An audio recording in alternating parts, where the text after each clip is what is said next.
Good evening, people. This is Big Red Truck coming to you live. So, I've been asked quite a few times, what's the easiest way to get through the Rocky Mountains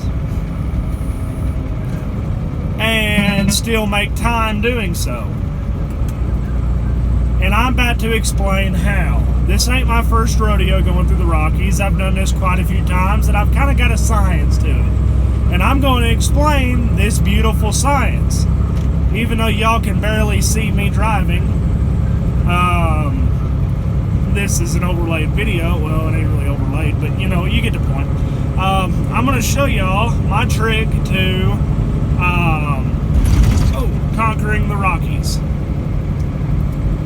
My trick, without wearing out your tractor brakes, because that's the problem a lot of people have. They'll wear on them. They'll just keep hanging on them tractor brakes and they'll just heat them up and they'll fade. Either that or they'll use all the air pressure and then they're screwed. Alright? Now this is with a 13-speed manual. For automatics and 10 speeds, this is a little different, but it's pretty much the same gist. When you first go into these Rockies, you want to find a good gear to play with. Yes, you may tack her out, but this truck actually likes a little high strung. This truck is a little high strung, and it gets better fuel mileage being on the 1500 RPM, so I try to keep it around that area. Especially, it makes a good climbing RPM, and it's overall good for maneuvering these mountains. Hey, that actually works out pretty darn good. You can actually see the lines. There we go. Okay, but anyhow, what I was saying, a good way to master the Rockies. First off, don't use your tractor pedal unless you absolutely have to. If you've got a trailer brake handle on your truck, that's what I play with. I find a good gear, which right now I'm in 9th gear out of 13. I'm in 9th gear, which keeps her around 1500 RPMs at around 50 mile an hour. So that way, you know, as soon as you hit that governor, it's good anyhow. You ain't gonna sit there and pick up too much speed. Keep your Jake brake engaged, like I have mine. My Jake brake is engaged right now. And I just rest my hand on the shifter up here. Which I know I'm gonna get a lot of bull crap on this. Oh, you know, you need to let your shifter free hang, you know, free move and everything like that. It is.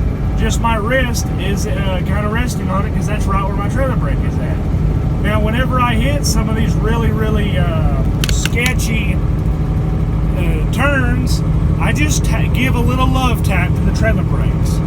It'll be a lot better to fade your trailer brakes than it is your tractor brakes, because at least if you fade your trailer brakes, at least you've got a pedal in the floor to count on. Where if you work on your tractor brakes, then you got to rely on your trailer. And if you just tap that little trailer brake every once in a while, it has enough give to sit there and slow you down quite a bit. You shouldn't be driving too darn fast on this mountain, on these mountains anyhow. Now I wish I would have recorded a little earlier where I was going through the mountains terrain really good, going through them curves. Because that's where I could show you really well how to use this trailer brake. But as y'all can tell, I apply the trailer brake and it slows me down quite a bit. That trailer brake does a lot. And instead of wearing out your truck brakes, you wear out your trailer brakes. Now some people feel like, you know, oh, that ain't a good idea or whatever, you know. That's just the easiest way I have found to accomplish the Rocky Mountains. Because a lot of people, especially new drivers, they get really tripped out on their first trip through the Rockies. And don't blame, you know, it ain't bad, you know, your first trip through the Rockies, yeah, it's going to be sketchy. There's a lot of tight hairpin turns, there's downgrades, you got cliffs on either side of you, or as most people do, the freaking river over on the side of you. So you gotta watch out, you know. You don't wanna go flying through here. You want to be nice and safe, and that's all I care about in this is safety. I don't want us drivers out here hanging on your side off the side of a mountain right now. I don't think your families would really like that. So you see right now I'm coming up on a turn where you can barely see it. I'm just going to give that trailer brake just a little tap. If you might be able to hear it. See how the truck kind of gived a little bit? That's what you want to do. You want to slow back that truck off just enough to slow you down where you can maintain a constant RPM and a constant speed. You don't want to over rev the truck, and you don't want to overuse your brakes. Just give them a little love tap. Now, I know some trucks don't have trailer brakes, and I am highly against that, but it is what it is, and it's what it's going to be.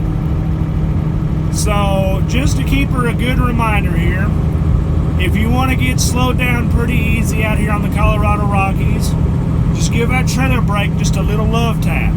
Keep your Jake brake engaged. It ain't going to hurt it. I hear people all the time, oh, keeping your Jake brake engaged will hurt it. It'll hurt the engine and everything like that. It may be true on older trucks. On these newer trucks with all this electronic bullcrap on them, you don't have to deal with that.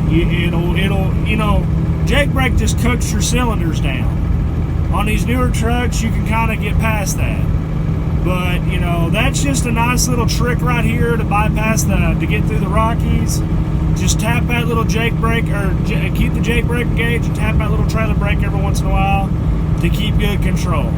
So this is Big Red Truck, and I will see you on the flip-flop.